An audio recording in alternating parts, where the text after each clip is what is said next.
장애인 문화복지신문 제274호 제6면 기사입니다. 동두천시의회 설맞이 장애인복지관 등 사회복지시설 위문. 동두천시의회 의장 정문영은 민족대명절 설날을 맞아 지난 5일 관내 사회복지시설 7개소에 위문 물품을 전달하여 이웃사랑을 실천했다.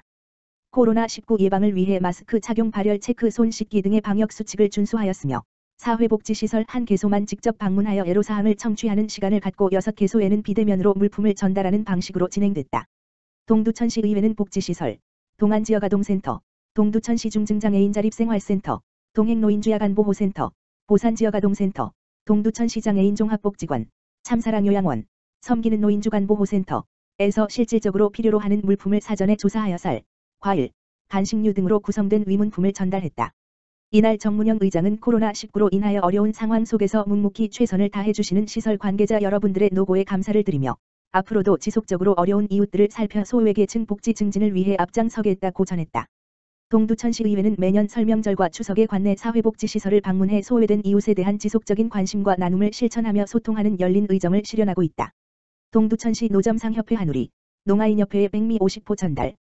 동두천시 시장 최용덕은 지난 4일 동두천시 노점상협회 한우리, 회장 허훈에서 관내 장애인 복지단체인 동두천시 농아인협회, 지부장 김동규의 이웃돕기 상품으로 쌀 10kg, 50호를 전달했다고 밝혔다.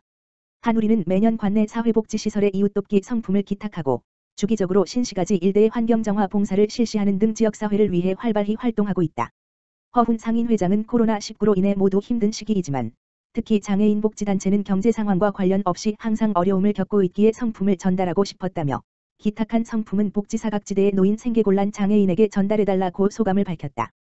병원 없는 소요동의 저소득층 노인을 위한 이동식 병원이 찾아온다. 동두천시 소요동 행정복지센터 동장 김기덕은 보건복지서비스 찾아가는 이동병원 민관협력사업을 이달부터 실시할 계획이라고 밝혔다. 이동식 병원 사업은 2019년 복지기획팀에서 추진한 동단위 지역사회보장조사에 나타난 소요동 취약계층의 욕구조사 결과와 지역사회보장협의체에서 작성한 지역의 문제점과 해결책을 제시하는 소요동 마을 복지지도 결과에 근거하며 또한 현재 행정안전부에서 추진 중인 찾아가는 보건복지서비스 간호인력 파견과 관련해 민간 의료자원을 선제적으로 연계하여 의료복지 사각지대를 완화시키기 위한 대책의 일환으로 실시된다. 동두천시에는 병의원 98개소와 약국 41개소가 있으나 소요동의 경우 병원이 없고 약국만 1개소가 있어 의료 인프라가 8개통 중 제일 부족한 상태이다. 이동식 병원 사업이 실시되면 내과, 신경과 위주의 진료와 처방 및 약 조제를 연 2회 이상 실시하며 경로당 어르신 건강관리, 치매인식 개선 사업 등을 매월 2개소씩 선정하여 찾아가는 방문 서비스로 진행한다. 이번 협약은 소요동 행정복지센터와 경기도립노인 전문 동두천병원, 소요동 지역사회보장협의체의 3자 협약으로 이달 18일경 실시될 예정이며 소요동 행정복지센터는 기획, 홍보 및 장소 제공 협조, 경기도립노인 전문병원 동두천병원은 의료 및 치매 예방 지원 서비스, 소요동 지역사회보장협의체는 의료복지 사각지대 발굴 연계 등 각각의 역할을 수행하게 된다.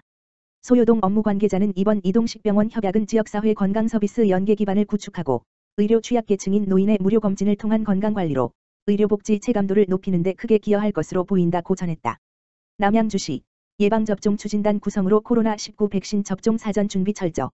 남양주시 시장 조광한 각 코로나19 백신 접종 사업의 원활한 추진을 위해 지난 1월 말 박신환 부시장을 단장으로 한 예방접종 추진단 2반 6팀을 구성하고 예방접종 사전 준비에 만전을 기하고 있다.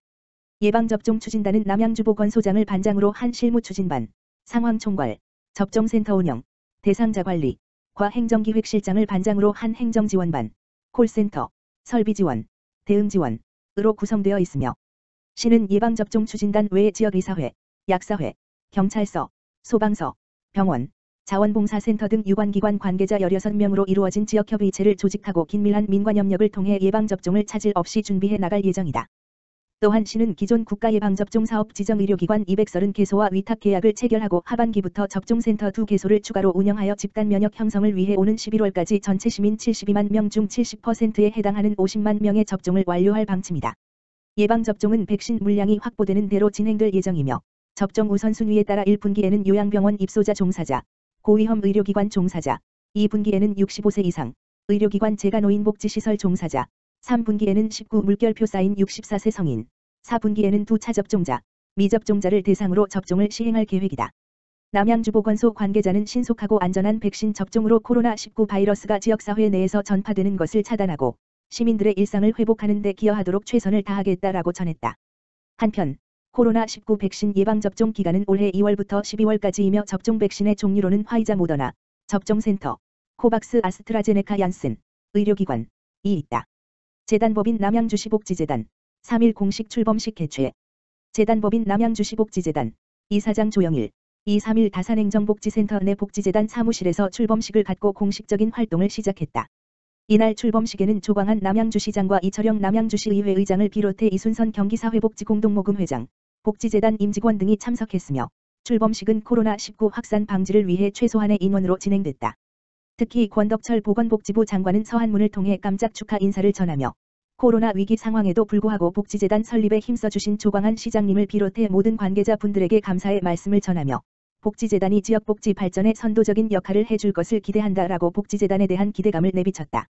조 시장은 출범식에서 복지재단을 통해 우리시에서 정약용 선생의 애민정신을 계승하여 선포한 정약용 케어가 담고 있는 한부모가족, 차상위계층 및 청소년 등과 같은 사회적 약자를 배려할 수 있는 환경이 만들어졌으면 좋겠다라며 복지재단은 공정하고 체계적인 복지 서비스를 제공하는 데 최선을 다해달라라고 복지재단의 역할에 대해 강조했다.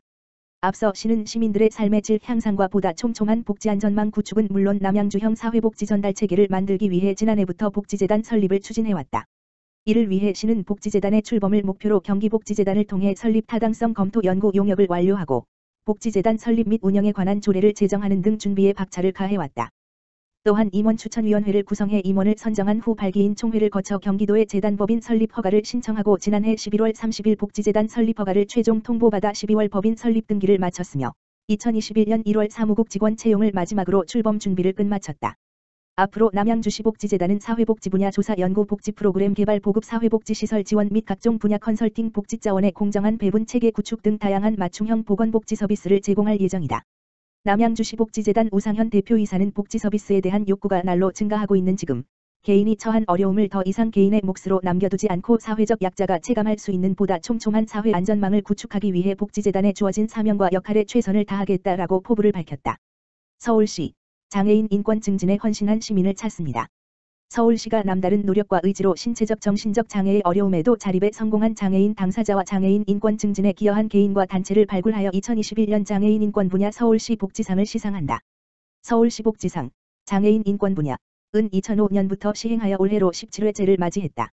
장애인 당사자와 장애인 인권 증진 기여자 두 가지 분야를 대상으로 후보자 추천을 받으며 신청 접수 기간은 2월 1일 월부터 2월 26일 까지이다. 장애인 당사자 분야는 장애의 어려움에도 불구하고 자립하여 본인이 가진 전문성으로 사회에 기여한 시민을 대상으로 한다. 장애인 인권 증진 기여자 분야는 장애인의 인권 증진을 도와준 시민이나 단체를 대상으로 한다. 추천 대상자는 051 현재 서울시에 3년 이상 계속해 거주, 소재하고 있는 시민과 단체로 서울시, 자치구, 복지관계기관 단체 또는 개인이 추천할 수 있으며 개인이 추천할 경우 만 19세 이상 서울시 거주 시민 10인 이상의 연서로 추천해야 한다.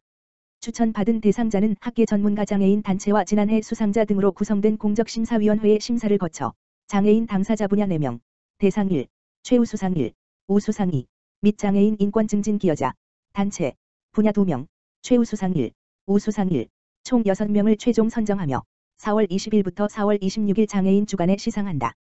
지난해에는 청각장애인이 일상생활에서 겪는 어려움 등을 에피소드 형식으로 재치 있게 담아낸 자전적 웹툰 나는 귀머거리다를 통해 장애 인식 개선과 장애인 인권 증진에 앞장선 프리랜서 웹툰 작가 이수연 씨, 청각장애, 여, 30세가 대상을 수상하여 많은 사람들에게 희망과 감동을 전한 바 있다. 후보자 추천은 서울특별시 홈페이지 http://www.soul.co.kr과 서울복지포털 https://wis.soul.co.kr 정책자료실에서 필요 서류를 내려받아 서울시 장애인복지정책과 또는 자치구 장애인복지 담당 부서에 접수하고 기타 자세한 사항은 서울시 장애인복지정책과 가만 전화기 지역번호 02-2133-7447로 문의하면 된다.